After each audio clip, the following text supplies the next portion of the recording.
Hello students, मैं हूं विकास पटेल और आज हम लोग क्लास 12 का चैप्टर 2 जो कि गुडविल है उसको स्टार्ट करने जा रहे हैं। ठीक है, गुडविल होता क्या है उसके बारे में हम लोग डिस्कस करेंगे। इस गुडविल को कैलकुलेट कैसे किया जाता है, उसके मेथड्स और उसके वैल्यूएशन के बारे में हम लोग देखेंगे। क्लियर है? तो सबसे पहले तो हम लोग गुडविल के बारे में जानते हैं। अगर मैं हिंदी में बोलूँ तो गुडविल को बोला जाता है ख्याति।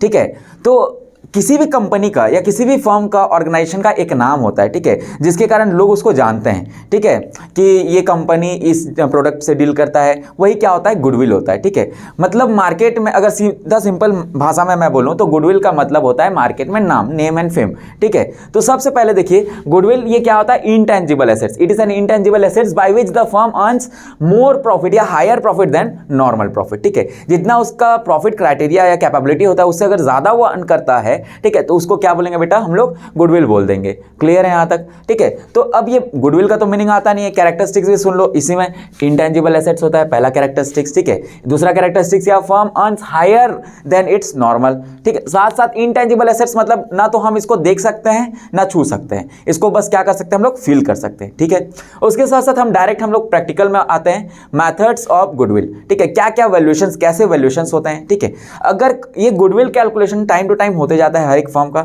जैसे फॉर एग्जांपल अगर परचेस कर रहे हैं किसी दूसरे की कंपनी या हम अपनी कंपनी सेल कर रहे हैं, ठीक है, तो उसका गुडविल वैल्यूएशन होता है, तो उस हिसाब से हम लोग फर्म को बेचते हैं या खरीदते हैं। ठीक, तो देखते हैं हम लोग मेथड। सबसे पहले तो टाइप्स ऑफ मेथड्स देखते हैं। पहला होता है average profit method. Average profit method के अंदर दो मेथड्स आते हैं, एक सिंपल एवरेज प्रॉफिट मेथड और एक होता है वेटेज एवरेज प्रॉफिट मेथड। ठीक है, फिर उसके बाद सेकंड में आता है सुपर प्रॉफिट मेथड, थर्ड में आता है कैपिटलाइजेशन मेथड। कैपिटलाइजेशन के मेथड के अंदर भी दो चीज आते हैं, by average profit method and second by super profit method. ठीक है, अगला चौथा आता है एन्युटी मेथड। एन्युटी मेथड में भी दो केस हैं। ठीक है, if value of annuity rate is less than 1 और if value of annuity rate is more than 1। इसके बाद एक और पांचवा आता है हिडन गुडविल, जो कि आजकल आप लोग के सीजी बोर्ड या सीबीएसई बोर्ड में मोस्टली पूछा जाता है। एक नया पैटर्न आया है, हिडन गुडविल क्या होता है। ठीक है, उसको हम लोग लास्ट में देखेंगे, पहले इन सब टॉपिक के बारे में डिस्कस करते हैं। ठीक है, सबसे पहले देखिए एवरेज प्रॉफिट। एवरेज प्रॉफिट के अंदर सिंपल एवरेज प्रॉफिट कैसे निकालते हैं, गुडविल, बस हम लोग को गुडविल याद रखना है। ये गुडविल, ये गुडविल, ये गुडविल, ये जितना जहां जहां मैं गुडविल लिखा हूं वही फॉर्मूला आपको याद रखना है, बाकी सारे वर्किंग नोट में आ जाएंगे। ठीक है, goodwill simple average profit method का गुडविल क्या होता है, गुडविल इक्वल्स टू एपी मतलब average profit into number of purchase year. Average profit into number of purchase year. Number of purchase year हमेशा आप लोगों को क्वेश्चन में दिया रहेगा 3 परचेस ईयर, 4 परचेस ईयर करके। ठीक है, एवरेज प्रॉफिट दिया है क्वेश्चन में तो ठीक, नहीं दिया तो उसके लिए वर्किंग नोट निकालेंगे क्या, AP average profit equals to total profit of all years. जैसे अगर 5 साल है, 5 साल में प्रॉफिट या लॉस हुआ है सबको प्लस करेंगे, लॉस हुआ है तो उसको माइनस करेंगे, डिवाइड बाई 5 कर देंगे। अगर 5 साल दिया तो 5, अगर 6 साल दिया तो 6, डिफरेंट। तो एवरेज प्रॉफिट का फॉर्मूला क्या, total profit of all years upon number of years. Clear है? ठीक है, दूसरा चीज आता है weighted average profit. Weighted average profit mostly नहीं पूछता है, ठीक है, फिर भी देखिए goodwill equals to weighted average profit into number of purchase year. अब वेटेड एवरेज प्रॉफिट दिया तो ठीक, नहीं दिया तो क्या करोगे आप, वेटेड एवरेज प्रॉफिट का total of weighted product, wait और उसका जैसे हम लोग मीन निकालते थे, एफ और एक्स दिया रहता था, वैसे ही है। ठीक है, हम लोग को प्रोडक्ट करना है, वेट का और उसके फ्रीक्वेंसी का डिवाइड बाय टोटल वेट कर देना है। क्लियर है? फिर उसके बाद नंबर ऑफ परचेस ईयर हमेशा क्वेश्चन में दिया रहेगा, आप लोग के लिए निकालने की जरूरत नहीं है। ठीक है, अगला आता है super profit method. Super profit method में क्या होता है, goodwill equals to super profit into NPY मतलब number of purchase year. NPY मतलब क्या होता है बेटा, नंबर ऑफ परचेस ईयर।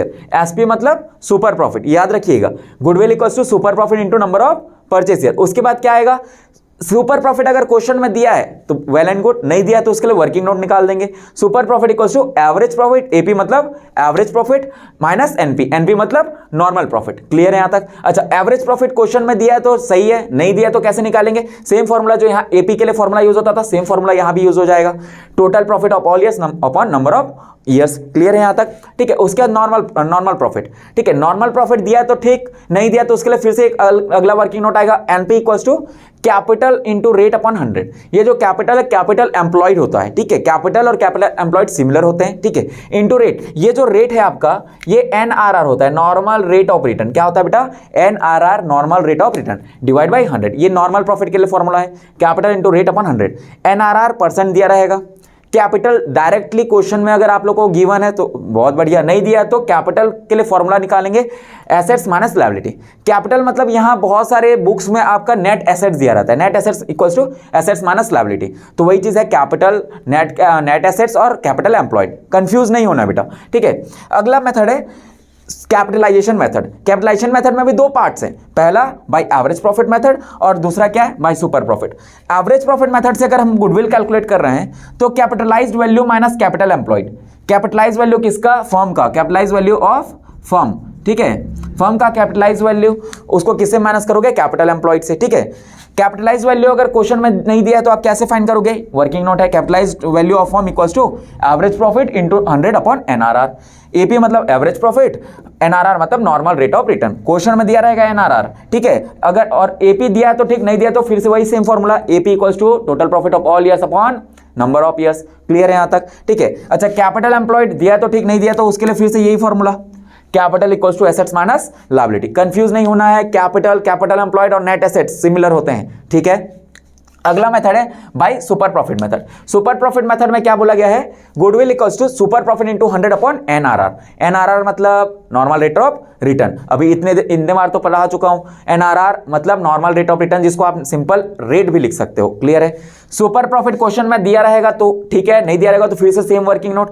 जैसे सुपर प्रॉफिट कैसे निकालते हैं यही बताया हूं मैं, देखो AP minus NP, average profit minus normal profit, ठीक है। इसको एक्चुअल एवरेज प्रॉफिट भी बोला जाता है, जो एपी है उसको एक्चुअल एवरेज प्रॉफिट भी बोला जाता है, ठीक है। सुपर प्रॉफिट के लिए क्या formula, average profit minus normal profit, ठीक है।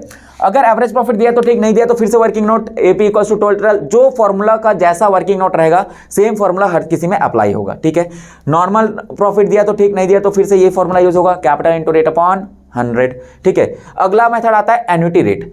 एन्युटी रेट ये बस आप लोग को बताने के लिए है, इसको आप लोग बस समझिए लेकिन पढ़िएगा मत, मतलब इसके क्वेश्चन सॉल्व करने की जरूरत नहीं है, एग्जाम्स में पूछे ही नहीं जाते हैं। क्लियर है, क्यों, क्योंकि एक लाइन का सॉल्यूशन है, ठीक है।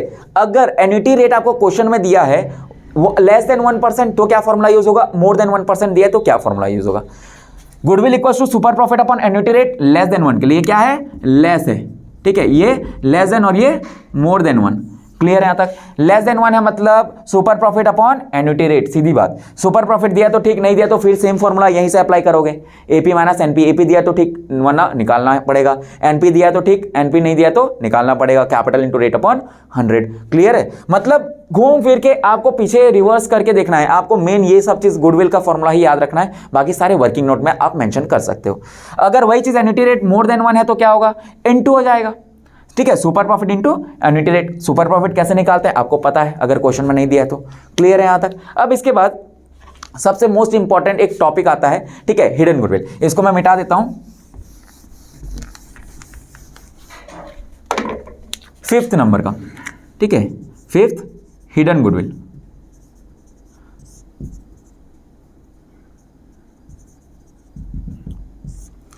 अब देखो हिडन गुडविल आपके चैप्टर 1, 2, 3, 4, 5 जब कोई पार्टनर का एडमिशन होगा, admission of partnership, retirement of partnership, death of partnership, dissolution of partnership, इन सब में हिडन गुडविल का एक छोटा सा वर्किंग नोट रहता है, इसके बिना आप लोग आगे नहीं बढ़ सकते, ठीक है। तो हिडन गुडविल के लिए क्या फॉर्मूला रहेगा, गुडविल इक्वल्स टू क्या रहेगा, टोटल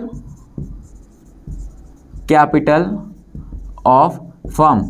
फर्म का जितना भी कैपिटल रहेगा वो minus total capital of partners, all partners. Clear है, ठीक है।